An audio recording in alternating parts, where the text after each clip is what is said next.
Good evening. This is the Town of Hollis Planning Board meeting for Wednesday, October 9th. Recording in progress.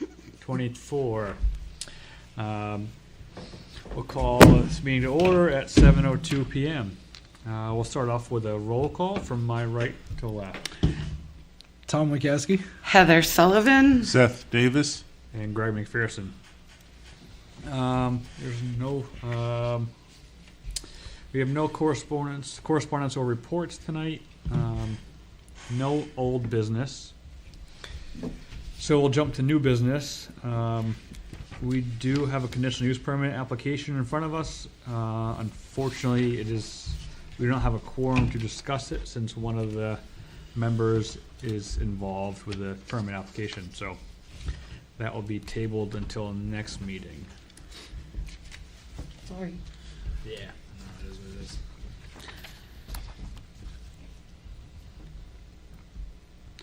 That moves us to item number 2 on our agenda, Canis Business Ordinance Updates. This was brought to us by Heather Sullivan, so I'll let you take the... Awesome. Thank you. I just did also want to mention the planning board has one vacancy for an alternate. We have 2 vacancies. The planning board has 2 vacancies. One is an alternate position, or both alternates? Both alternates, sorry. Alternates, so a night like tonight would be a great night to have some alternates, where a planning board member, a non-voting alternate, would then get the opportunity to vote. So we would love to have any members of the public interested in joining our motley crew in working on all things planning for the town of Hollis. Second announcement is we also have an opening for a planning board secretary, or as I like to say, administrative assistant. The job posting for that is located on the town of Hollis website, and I encourage people of all makes and models to apply. So bringing in front of the board tonight the first discussion around what I would consider to be a minor change, but it is more than just a Scrivener's error, but a minor change to the cannabis business ordinance that we put, I think in 2021 was the first, we voted it in June of 2021, and then it was amended in 2023. So we've talked a lot on this board about the need to get additional businesses in Hollis, and we've kind of batted around different ideas. People have talked to us about different ideas, and one thing that I can say for certain is being the longest sitting planning board member, every new business, and even changes of ownership of some businesses actually have to come in front of the planning board for approval. And I can tell you with sadness, I think Tommy might be getting close, but we have very few businesses that come through here for approval. Do you guys remember the last time we actually did a conditional use or business permit? Not business permit, but a conditional use for a business? Other than cannabis, it has longer than 3 years. Longer than 3 years. Okay, so we haven't had a new business come in front of us other than a cannabis business in 3 years. I take that back, except for existing businesses that are expanding, like the Poland Springs. Agreed. I don't think I've seen one since I joined the board. That was 5 years ago? So the last one I could remember, and this is just Heather's memory, everybody knows Heather's memory is certainly not the best of the group, but it was what is now actually a cannabis retail store, but at the time was a restaurant. And I think we saw that same restaurant location change hands. I can think of 3 different approvals that we did. I've been on the board since 2016. So, geez, almost, 8 years or so. So we saw that business change hands 3 times in rapid succession. And then I believe that location sat empty for quite some time until the cannabis retail store came into town. So knowing that, there's a lot of work that this board does. As you can see, we're a small number. Our primary goal, of course, is for approving developments that come through and conditional uses. Additionally, we do work on the Town of Hollis zoning ordinances to get those updated. We've been doing that for about a year now. What we've done in a year, I'm really proud of. However, what we've done in a year has not actually added any opportunity to generate business interest in the Town of Hollis. So I was taking a look at our cannabis business ordinance. I've been kind of waiting for this opportunity, but was approached recently by a resident who would be interested in putting in a new cannabis cultivation facility, but we have caps in place for all of our licenses. So just to refresh everybody's memory, we have a cap on retail stores. We are only allowing 4 retail stores in Hollis. We also have a cap on cultivation facilities. We allow a total of 5, and we specify which license tier those, it's one for each license tier that the state issues. So I have been in contact with code enforcement. I was just trying to get definite information about which of these tiers are taken. I believe, if memory serves, at least 4 of them are currently taken. I think there is a small facility that may still be available. And then we also have a cap on manufacturing facilities. We only allow 2. I do believe that at least one of our cultivation facilities is also a manufacturing facility. Again, I'll have better information on that next time we come through. And we have space for 1 testing facility. Since I believe there are only 2 testing businesses in Maine, maybe there's some more up north, 3 testing businesses in Maine. The thought that, new cannabis testing businesses would choose Hollis as a location. Look, we're very convenient, but we aren't located in an area where a significant number of cannabis businesses are also located. Cannabis testing is very expensive.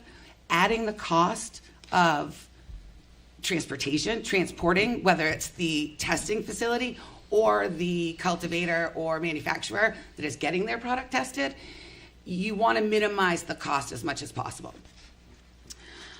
So when I was looking at the ordinance, I thought, is it time for Hollis to look at those caps? Everyone is well aware of my opinion and position on this topic. Because I'm lucky enough to be appointed to the planning board, I have the ability to propose changes to ordinances that are zoning related. This is a zoning related ordinance, and I'm presenting it for the first time to the planning board to start the discussion about the opportunity of changing some of the caps. So my proposal is no change to the cap on the number of retail stores that are allowed. I recognize that retail stores are the piece that are the most impactful to the community because they're, it would be like having, if we actually had a bar in Hollis. If you had 4 bars, that might feel like a lot of bars for Hollis. So not recommending or not proposing that we change that cap at all. But I do propose that instead of dictating whether it's a medical store or an adult use store, that we don't make that a store is a store. Does it really matter to us if it's a medical store or an adult use store? My second proposal is to just completely remove the caps on cultivation facilities, manufacturing facilities, and testing facilities.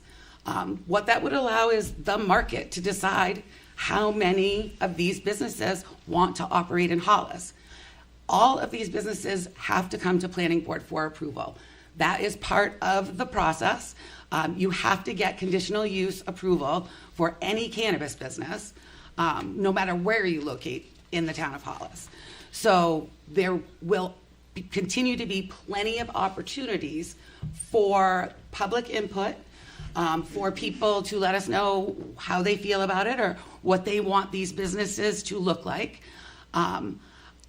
I have not polled the community, but I can tell you that very few of the people in the community probably know where some of the licensed facilities actually are in our community of this type. Code enforcement did confirm for me that all cannabis businesses that are licensed in the town of Hollis are current on payment of their annual fee. And I will remind you that cannabis businesses are one of the only ones that has to pay a fee to the town. So we're actually generating income for the town, proud to say. And there have been no complaints to code enforcement about any of the cannabis businesses in Hollis. So with that, you guys have copies of the proposal. It's really just striking out the majority of the section entitled Numbers of Cannabis Business Licenses. And then there are two other slight changes. One is currently, and according to state law, there is a type of license holder that's called a registered caregiver in the state of Maine. We're only one of two states that still has this type of license. Registered caregivers were initially designed to be small businesses or individuals that cultivate cannabis on behalf of medical patients only. Over time, registered caregivers, the numbers have really blossomed in the state of Maine, and state law prohibits us from significantly restricting someone who owns their home from operating as a registered caregiver from their home. They can't open a store. They can't open a retail store. And that definition is something the state has provided. But they can transact business out of their homes. So patients can come to their home, purchase what they want, and leave. Or they can have delivery services where they go out and respond to patients who are ordering cannabis. So the change that I suggest on that is to just clarify that caregiver retail stores would be subject to the license limits for retail stores, but that registered caregivers continue to be not licensed by the town. If you are a registered caregiver and you are operating out of your home, the regulation or the ordinance does say that you need to get a home occupation permit. That permit, from my understanding, is free, and I believe it's a one-time thing. So you don't have to renew it every year. I'm looking over at Bennett. Does that sound right? It sounds right. Yeah. And I've asked, I don't know if we track in Hollis how many of the home occupation licenses are registered caregiver licenses, licensed individuals. Hoping we can get at that information just so that we have a really good picture of what this industry is doing in the town. But other than that, no changes to that section. And the only other change I propose is a clarification in the performance standards. It's by removing the license limitations around cultivation facilities. In that language, it talks about greenhouses. I needed to plop somewhere in the ordinance that greenhouses are allowed. Greenhouses, while some people think of greenhouses as being an outdoor cultivation facility, it is in fact an indoor cultivation facility. Greenhouses are great because they utilize the sun to help grow healthy plants, significantly reducing the cost to an operator. As we all know, electricity is super expensive. And there's there's two things that cannabis plants need. Light and water. Well, water, we don't have municipal water, so there is no drain on public water supply. And if you own a facility in Hollis, you have to have a well. So that's kind of you as an operator. And then the only thing we can really do to help cannabis businesses cut costs is to allow greenhouses. Like I said, it was stated in the license limitation section that you can have. I think, let me see what it said. I think it said you can have multiple structures. Oh, so it said a facility may include multiple buildings or greenhouses operating under a single license. So I just wanted to plop greenhouses into the performance standards. So in our performance standards currently, we say cannabis businesses, except for registered caregivers, are not permitted to conduct outdoor cultivation or manufacturing. And then adding a sentence that says greenhouse cultivation is permitted. And those are all the proposed changes. Oh, sorry. One more. And I can give or take this one. I think it was in 2023, we voted to update this ordinance to change the term marijuana to cannabis. And at the same time, we also specifically allowed a cannabis store in Hollis to deliver. Prior to that time, cannabis stores weren't allowed, adult use cannabis stores weren't allowed to deliver. State changed its law, so we wanted to follow suit, particularly because it's my understanding that one of the operators in Hollis was actually the first one to start delivery in the whole state. So that's something we can really be proud of. Like I said, I don't need to keep this, but the language that was put in, it kind of went above and beyond what any of the other language we have, and it said, you may offer, a cannabis store may offer a limited delivery service and curbside pickup. I just wanted, in accordance with both state statute and this ordinance, store owners should submit a written plan to the town to review prior to implementation. I don't think that a written plan is necessary for a store to deliver.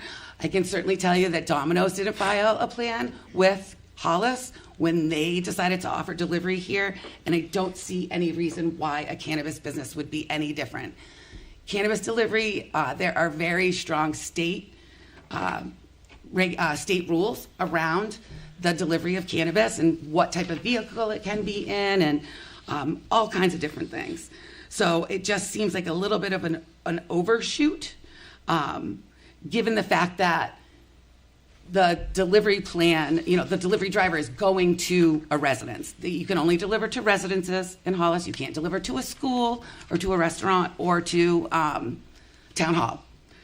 Even new town hall, you can't deliver to. So, I would like to let the cannabis businesses not have to worry about putting together yet another plan that we are going to look at, and many of us will say, well, I don't really know whether or not this is a good plan, so you submitted one, so check the box. So I did strike that from the proposed ordinance. And that is the last change that I propose. Anybody want to start? Yeah, number 7 in performance standards. I feel like telling a company, if we're allowing delivery, I feel like telling a company they can't deliver within 1,000 feet of a school. We have a house that's right there, every house right there, all within 1,000 feet of a school. That might be state law, so let me I can check and see where that came from. Yeah, that'd be great. It's just, like I said, I have a hard time. So we would just make it may not be located, because I know Yeah, the yeah, 1,000 absolutely. foot, the barrier, yeah. There's definitely from what I remember, I'm not really versed in it, but there's a limit on where they can be located, but I don't know that, I don't I don't feel that we have the authority to tell somebody they can't deliver to a private residence at somebody's house just because they're 900 feet from a school, which is, I mean, over a quarter mile, right? Yeah, I mean, I would be totally fine with striking or deliver from that standard, assuming that it isn't part of the state law. Fantastic. So, I have a question Yes. on, where is it? For a registered caregiver? Mm-hmm. Is there a reason that we don't collect a license fee for a registered caregiver? Is that dictated We don't by the collect a state? license fee for any home occupation, I believe. I'm pretty sure, so I was. Is there a reason that we don't? Well, yeah, because we don't want, so I was, the first thing that I worked on when I was a board member Yeah. was home occupation. We previously, I don't believe we had permits for home occupations. So the board was in the process of implementing a home occupation permit. In fact, partially because there were a lot of, back in 2016, there were, not necessarily in Hollis, but across the state, the population of registered caregivers was growing significantly. And in Maine, again, a registered caregiver is on the medical side. And in Maine, there are very stringent privacy requirements for medical information, including medical cannabis. So the Office of Cannabis Policy, which was something different at the time, they took the position that they would not provide any information to officials from towns about who was a registered caregiver with an address in their town. Many towns didn't like that because town officials were getting complaints, concerns, the smell of cannabis in my neighborhood, people are driving in and out of the driveway, et cetera, et cetera. This is all something that happened. First of all, there's a far fewer number of registered caregivers in the state of Maine now than there were in 2016. I think 2016 was the height, if not like 2017, 2018.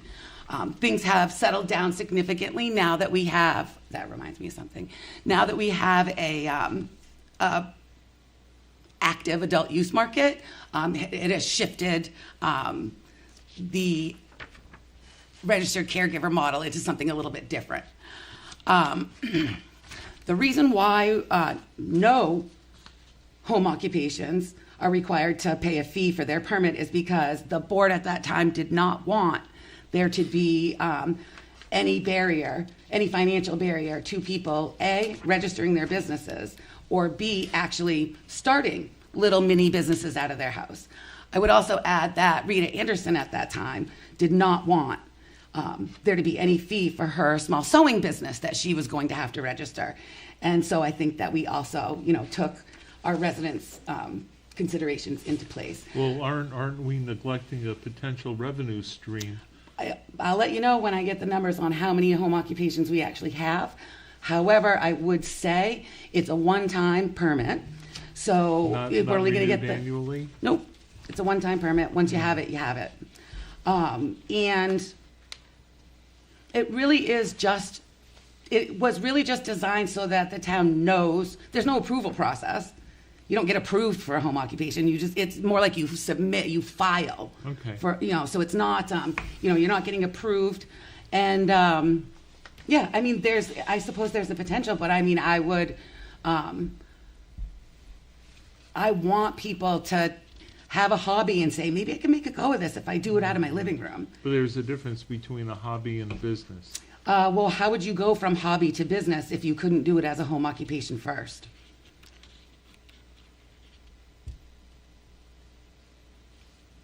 So I guess that's what that is where I fall on this. I would also say that fees are something that the select board, they're responsible for handling that.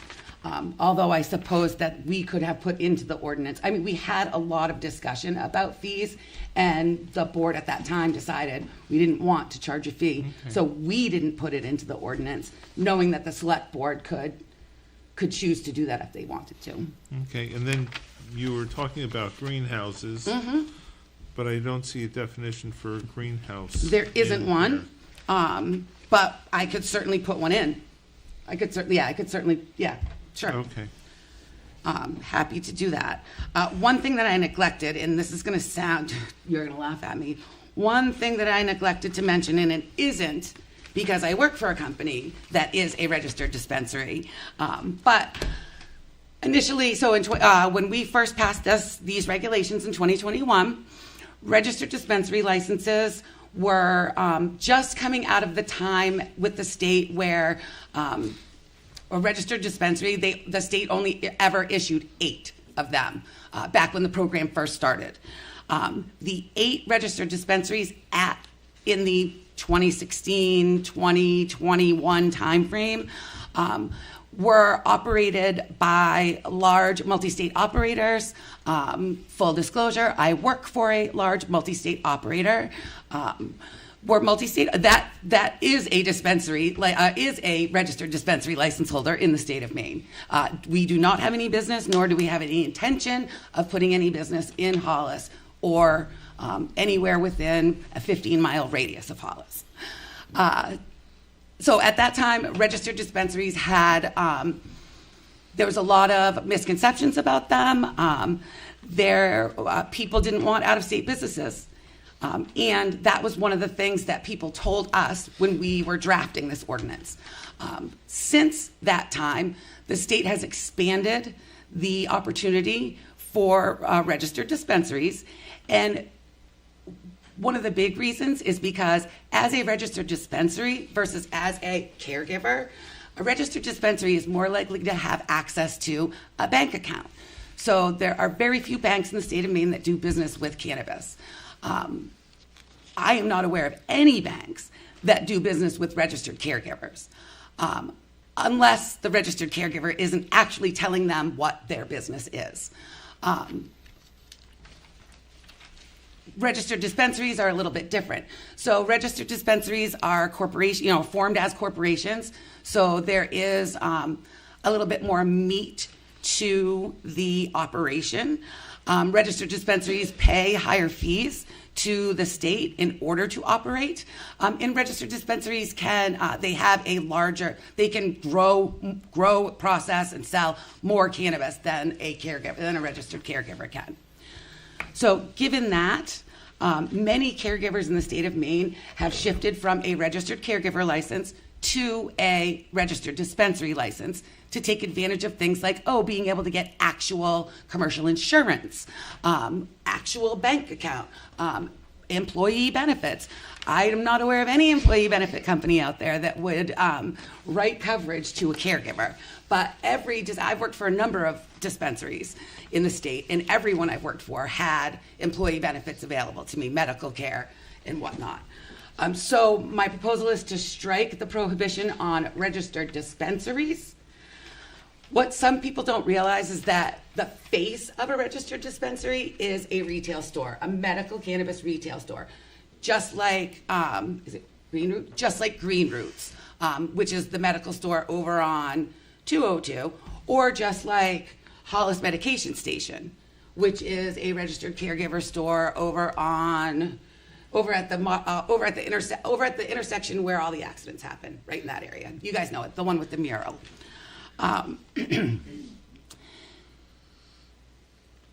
Registered dispensaries also, their license also allows them to cultivate and manufacture. And when we prohibit registered dispensaries from the town wholly, that means they can't open up a medical cultivation facility, something that I'm proposing we allow as many that want to come in as they can. So the storefront for a dispensary would still be subject to the 4-store limitation, and we're already at 4 stores. If everyone continues to buy their cannabis in a legal market in Hollis, then those 4 stores will stay operating and we'll never have to deal with a new, a dispensary storefront coming in.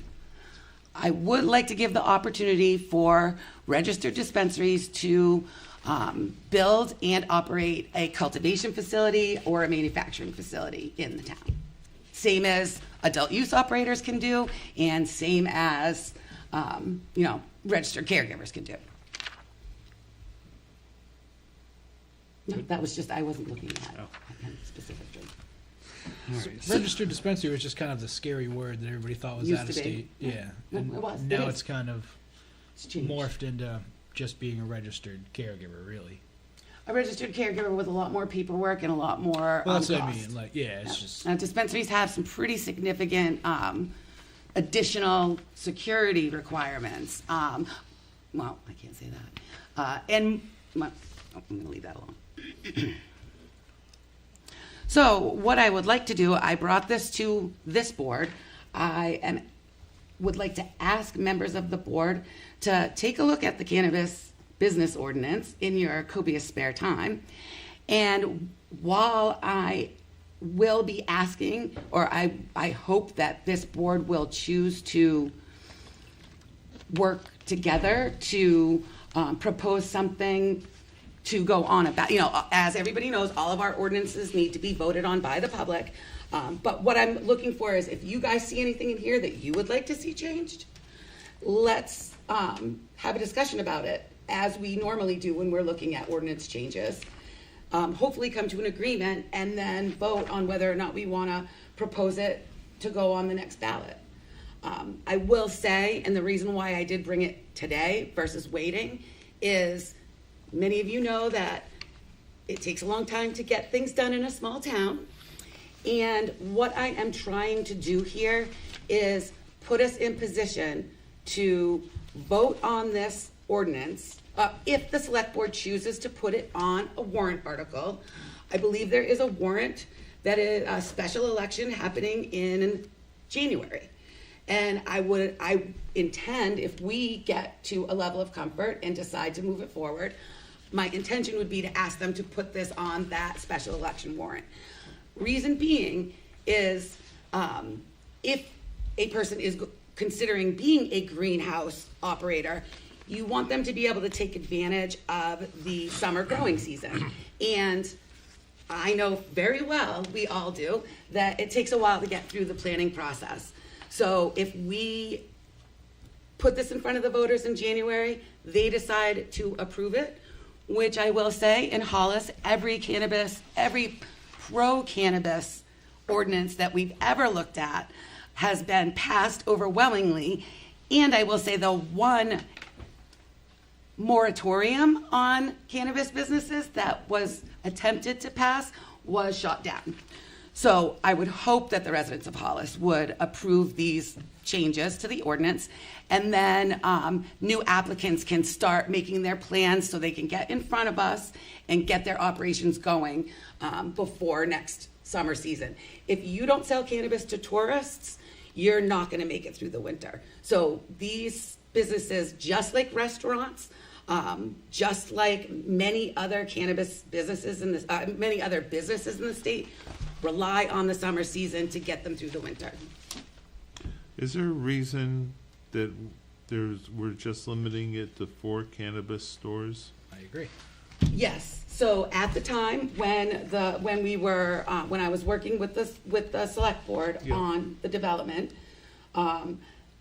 they expressed a lack of desire to move anything forward unless there were some limitations on the number of retail stores. We don't want to become marijuana mile, I think is the common, and a lot of people, do consider our corridor with a grand total of 3 stores to be a marijuana mile. I would say to those people, how's that impacted your life in any way?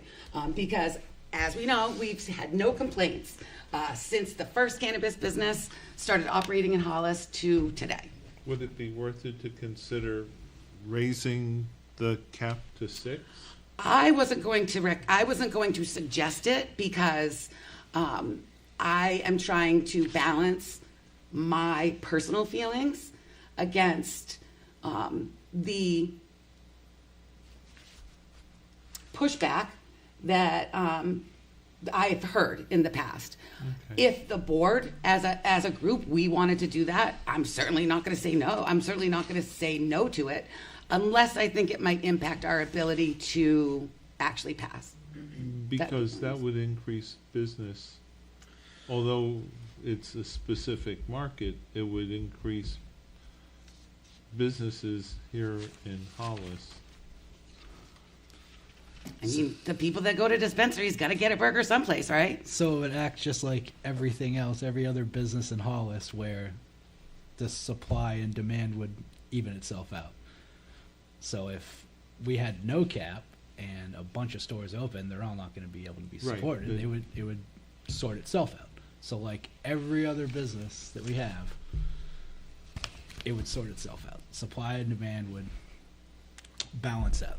I agree. No, I agree wholeheartedly that I don't. Our free market guy over here. I just don't. I don't. I understand kind of why people didn't want a bunch of pot stores, but at the end of the day, it really is, the free market is the king. Well, and at this point, if it's a legal business, as far as I'm concerned, given what Hollis, given what we've been talking about over the last year or so, my position is any business is good business as long as it's about the operator. And I think one of the things that I feel very strongly about, and I think is borne out by the fact that all of our operators, their business licenses are paid up to date. There's been no complaints. I don't even hear kind of, on the street, I don't even hear complaints about any of the operations. I think, once folks who were resistant to it, once it became this is what happens. The resistance to cannabis businesses is really strong before cannabis businesses actually operate in a municipality. Once they start operating, it is very much just like any other business. I feel like that's the goal. Yeah. Is that it's just like we treat it the same as alcohol, and we wouldn't stop another convenience store from selling alcohol. We wouldn't turn down an alcohol license if a convenience store opened back up. One of the however many that have closed down.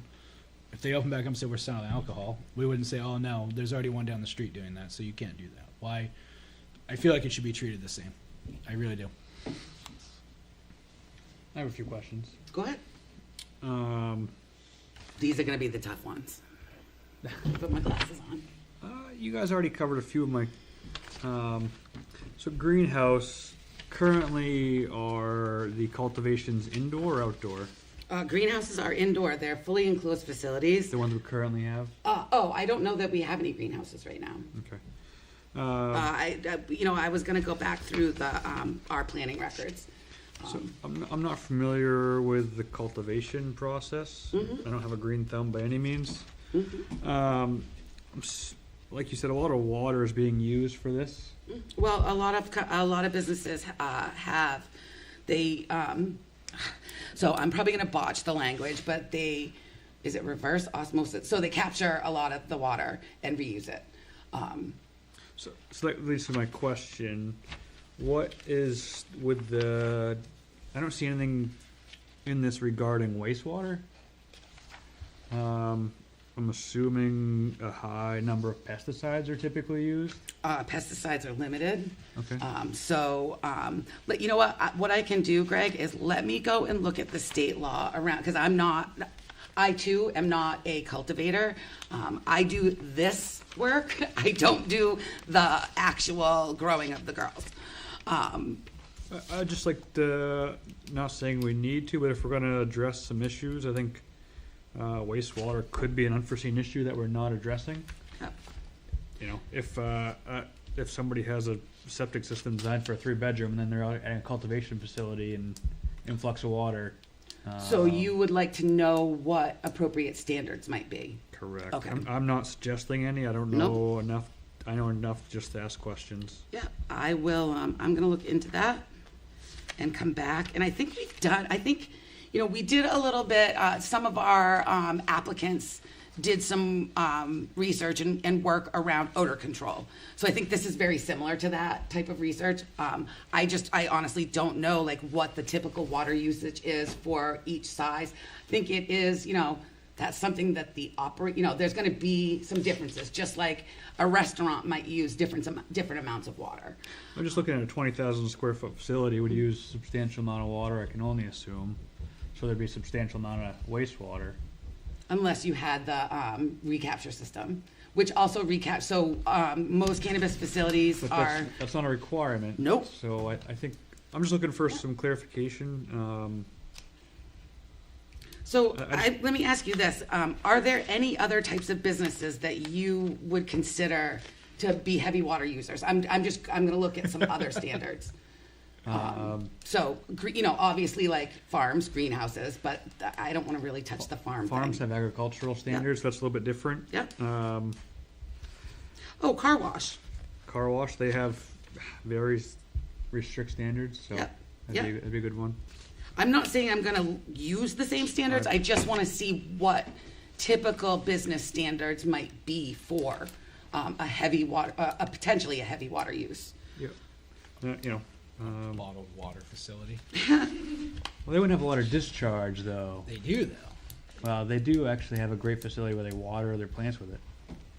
Well, maybe they can water our cannabis businesses' plants with it. If it wasn't heavily fertilized, that's kind of, and then I'm assuming all pesticides are applied by licensed applicators. License. So you have to, if you are going to use pesticides, you have to be a licensed applicator. And I'll be perfectly honest with you, many operators find that pesticide use is a negative because it also, cannabis is one of the products that's actually tested, unlike apples.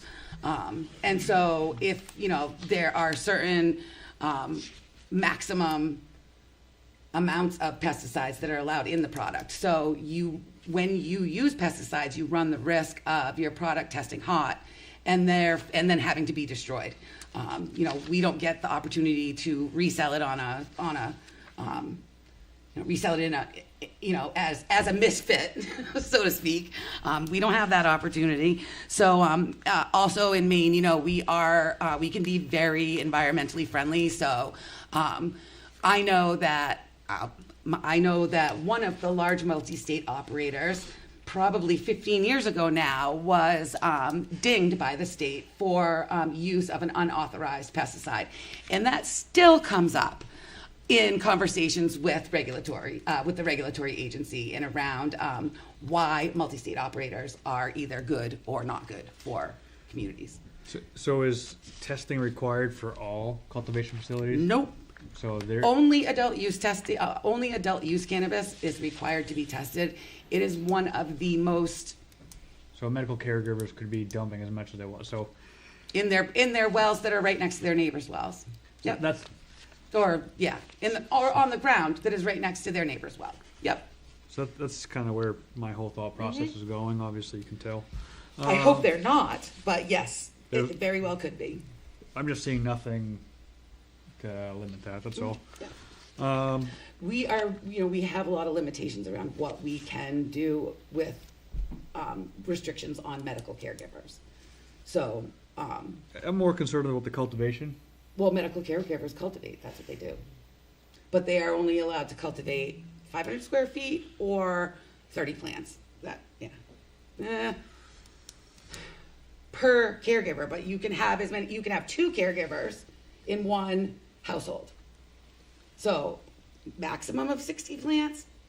That's about right. I don't know, it seems about right. That's a lot of cannabis. That's not a small amount. It'd Obviously. be a large garden, so.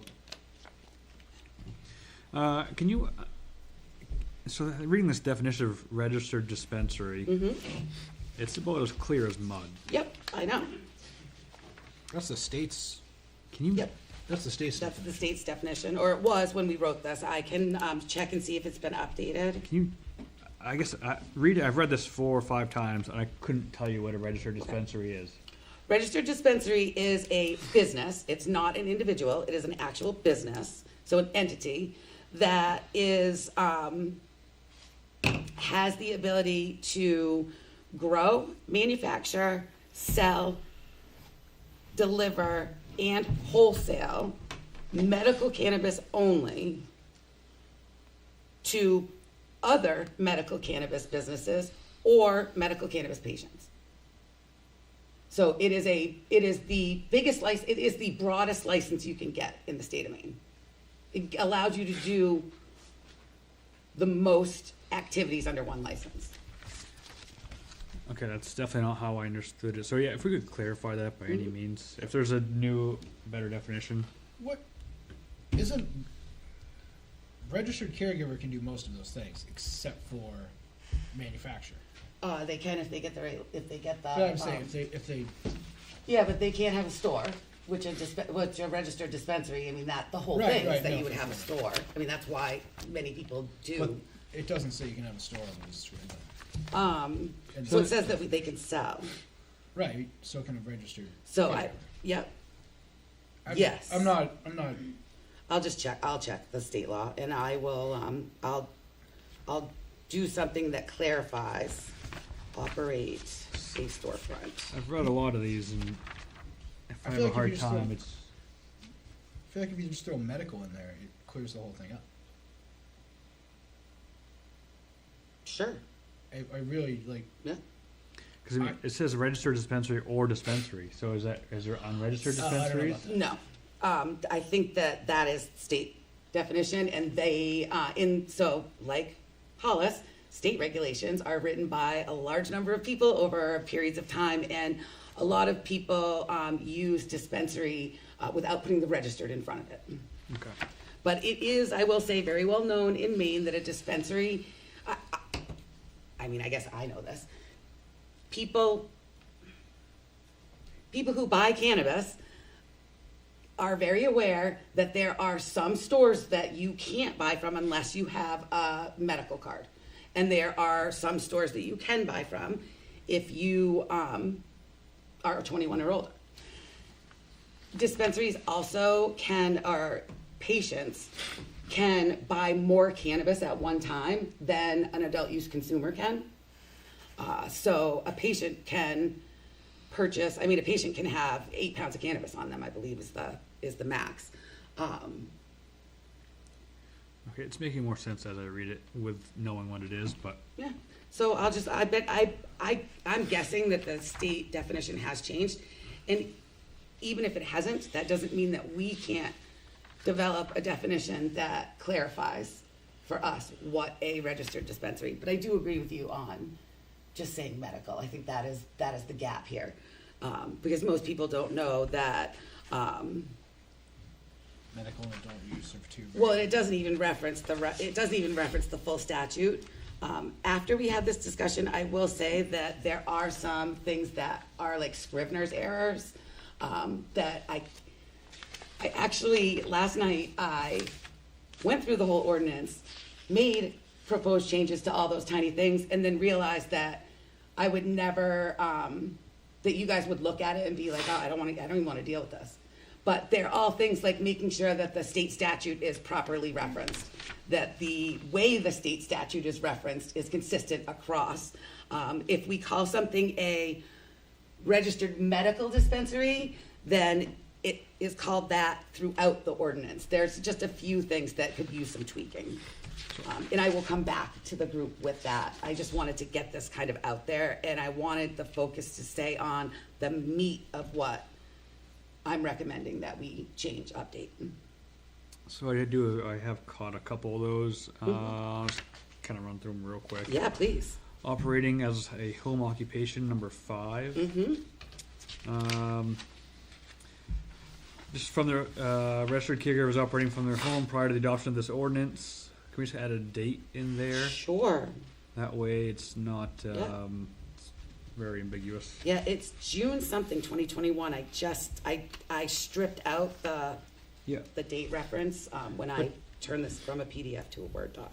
Yeah, just so people, if it gets revised, then there's no, obviously no error there. So the permit application submission requirements, it goes to number 10, then 1, 2. Just want to go number 1. That could just be on my Okay. drafting. That was all I had. right here. Wait, what is it? Cannabis business license? Conditional use. Yeah, it goes 1, It goes 2.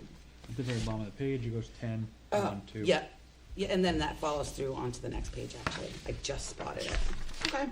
Yeah, 1, 2, 3. Yep. I would also, you know, as we're going through this, members of the public can certainly come out. We would have at least one public hearing on this topic, I think, before we as a board propose anything to the select board. And I welcome members of the public to provide us with their input, with what they would like to see this ordinance look like. And you can do that either by coming to a meeting and speaking up, or you can also email. There is an email address on the Town of Hollis website for the planning board secretary, which is being monitored by the town, and those will go to Greg and I, and then we distribute to the rest of the board based on, you know, if it's a topic that we're going to discuss, or if it's something that is just, you know, we'll always share it, but sometimes we don't email it to everyone. Sometimes we just wait and print it, and then we all read it together. It depends on what the topic is. But we welcome your input. So, with your requested timeline, I would suggest that we held a public hearing sooner than later, as early as October 23rd. Excellent idea. November is an odd month, so it wouldn't be until the 13th. It's quite some time into November. And then the 27th has a conflict with Thanksgiving. Yep. So we have that every year. We always bump up against Thanksgiving. So, I mean, I'm comfortable with the 23rd, but I don't want to put pressure on anyone else with that. looking for a motion if anyone would be Oh, like to make one. I'll make a motion. So moved. Second. There we go. Well, can Any we dis- even vote on anything right now? We Because are in quorum. we are in quorum, but without Tom, we wouldn't have been. Yeah. Without me. Any discussion? Having a public hearing October 23rd. Excellent. Tom, how do you vote? Yes. Heather? Yes. Yes. So moved. So we will put that on the town website for a public hearing to discuss cannabis business ordinance for the town of Hollis, Maine updates. That'll be October 23rd at 7 p.m. And hopefully we can also go over a conditional use permit application at that time. Fantastic. Thanks for giving me the time. Any other comment on this? I think we've kind of hit the first swing at it. I think we're good. Seth, any comment? No? I will Heather send a answered copy of this to question. all, so all the planning board members now have Town of Hollis email addresses. So I will do my next round that will include those Scrivener's errors. I'm not gonna go crazy.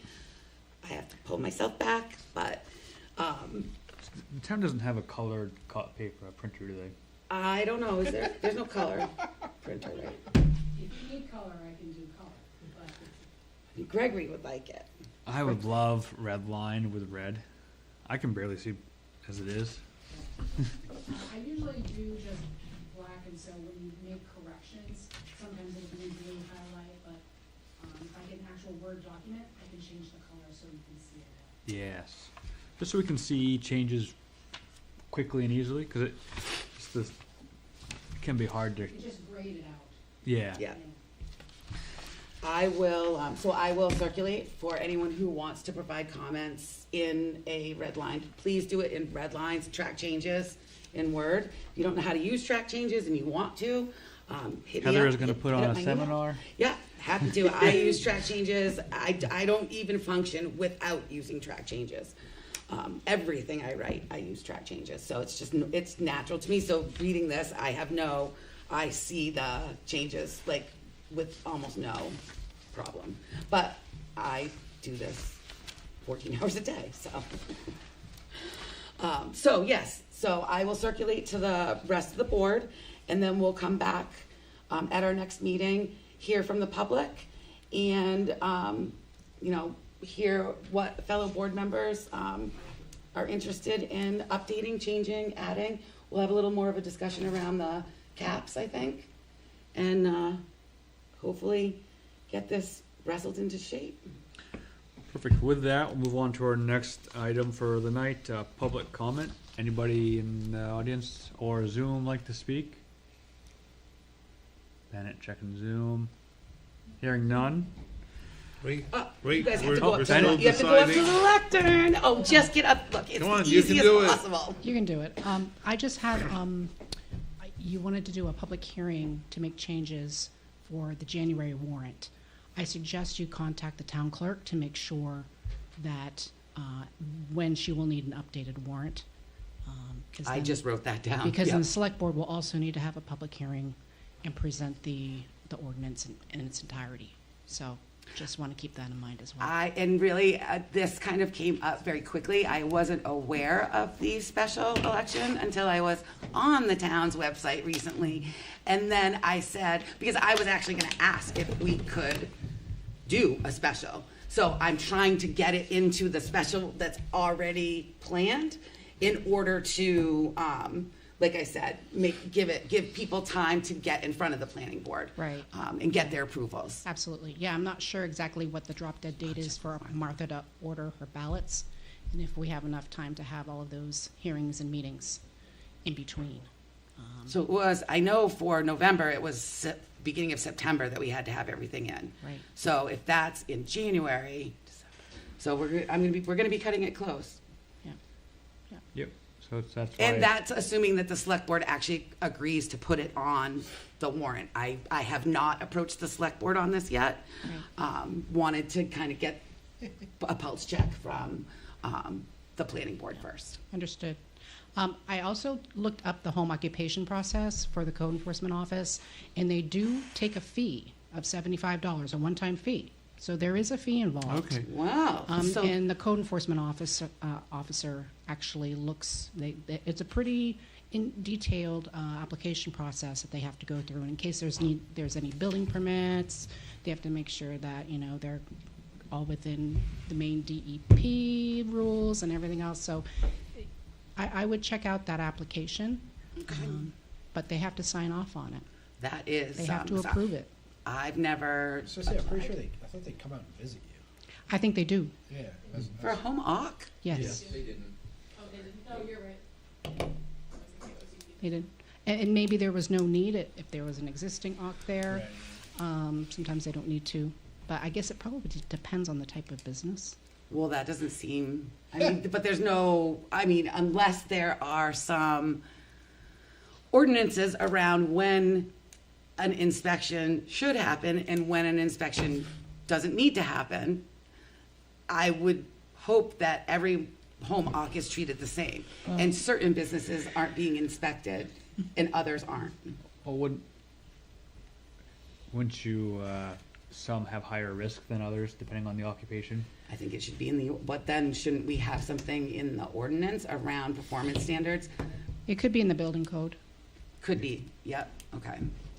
So I think we've got a little bit more work to do on home occs. I'm not gonna focus on that while we get through the cannabis business, because it's kind of a side thing, and I think we do have some work to do on, a couple of things. Finding out how many home occs we actually have, getting a good understanding of how much money is generated by these for the town, and whether or not we wanna do something that would encourage people to start home occupations. Was there any other public comment? Yeah. You need to tell us who you are.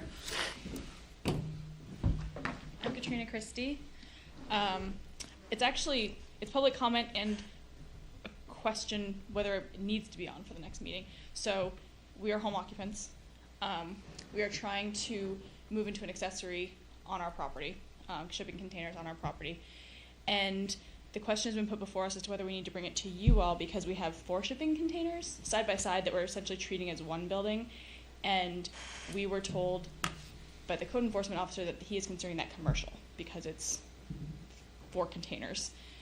We were trying to determine if it's considered just an accessory structure on our property, which is how we were seeing it when we put it there and started to put it in place under the home occupants as an accessory structure, and whether we need to bring it to you or not next. an accession. We're basically trying to figure out where we are here on what we need to do. Are you saying home occupation holder? Yeah, we When have. you say we home have- occupation or is home occupant? We have a home Okay, occupation permit. that's what I was, all right. Yeah, we already have a home occupation permit. Gotcha. We wanted to move into an accessory building for a little more space, and also so my laundry room does not smell like cannabis. To be perfectly honest.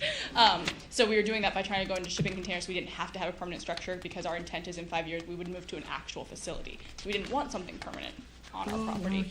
So we're trying to find where is it actually commercial or is it still under our home occupants permit? So I don't think that any of us will have an answer for you right now. This has been already brought to a couple of ours' attentions. So thank you for coming out. Really appreciate you guys coming out and joining us. I find it to be, like perfect that you guys happen to be here because you guys were checking my facts and confirming with the head nods that I'm relatively accurate. How do you want to move forward?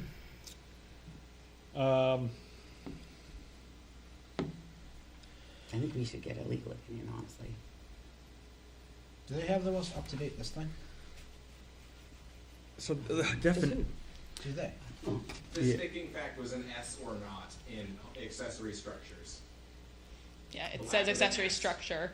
So the question put before us was if it had an S in that code, we would be fine. But because there is not an S and there are 4 shipping containers slapped against each other, that it's multiple. So we're trying to figure it. And like you said, it was brought to you. We're trying to figure it out too, how to handle it. Because our whole intent was we don't want to be a huge facility. We don't want to be considered commercial yet. We're just trying to put on non-permanent This is where I get structures. the But 99 to 100, where I go at 99 and then 100's illegal, I'm at 99.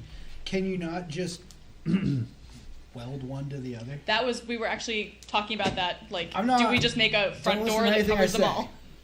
I don't think That- that's our place, Al. Oh, no, it's 100% not our To place. recommend No, yours. but we're trying to figure out where that line is ourselves. That's truly what Yeah. we're trying to figure out. So if it was one giant shipping container, no issue.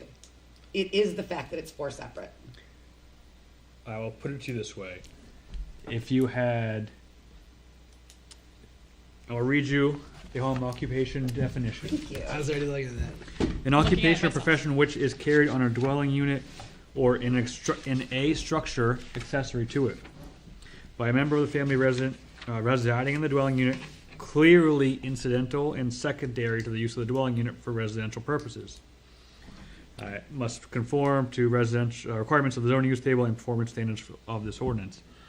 How So- would we define clearly? Six If twelve- I if- live there, if the- isn't anything I do there other than living? If the garage was Secondary. larger than the house, it wouldn't be clearly that your set use would be secondary. So it's a size consideration. 35%, I thought. 612.1, home occupation should not utilize greater than 35% of the total floor area of the dwelling unit. Correct. So It's a there's, separate unit, though. It shall not utilize greater than 35% of the total floor area of the dwelling unit. So the home occupation, regardless of, If it's attached or not.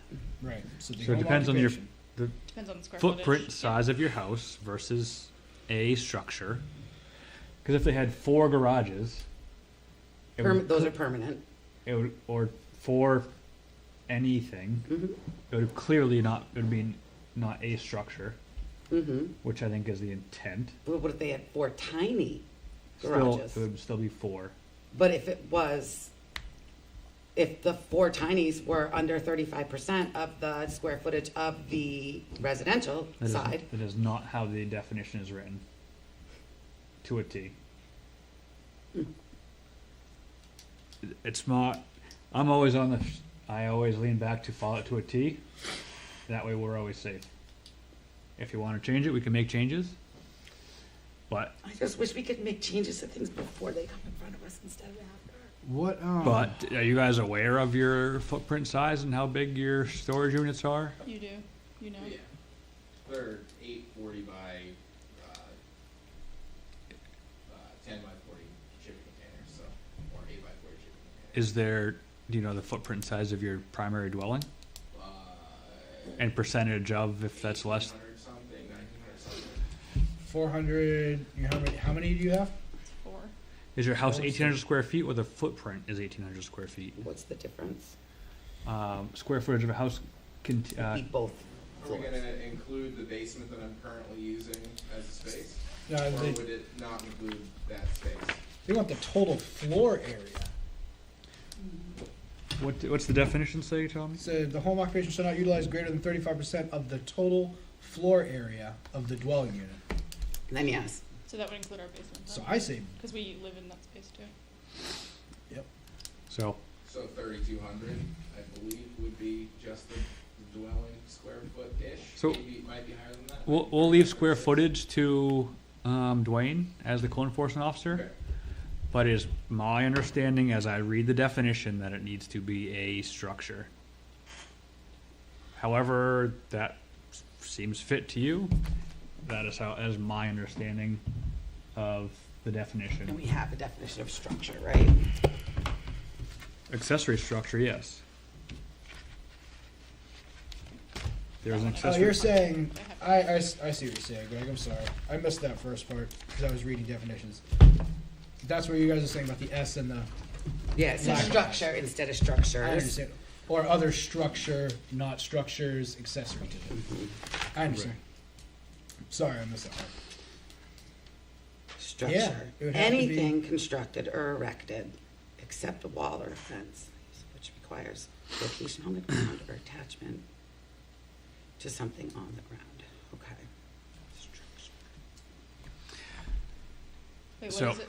Sorry, just because I don't have that one in front of me, what does this say? So accessory For my own structure, a application. structure which is incidental or subordinate to the principal structure, a deck or similar extension of the principal structure, or a garage attached to the principal structure by a roof or a common wall is considered part of the principal structure.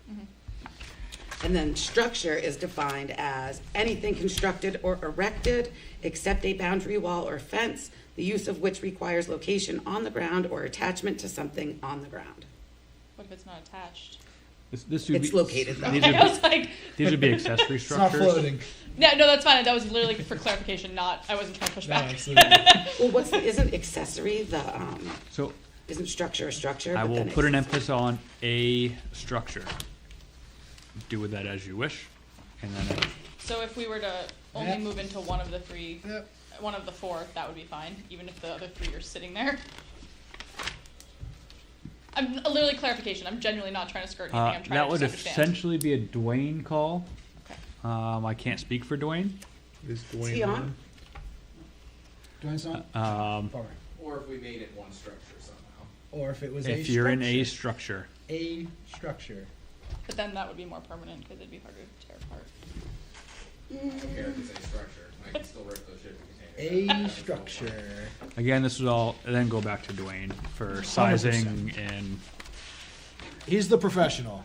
but this is that is how I read the ordinance and the definition. I agree. I agree. Does that No, help? that we genuinely want clarification because otherwise we were going to have to probably bring it to you and then ask to put it on the docket, which is why we were here. No? Does that answer any and all questions? Yep, thank you. Thank you. Thank you guys for coming out. We hope to see you in a couple weeks. Hopefully a non-answer was an answer. Yeah.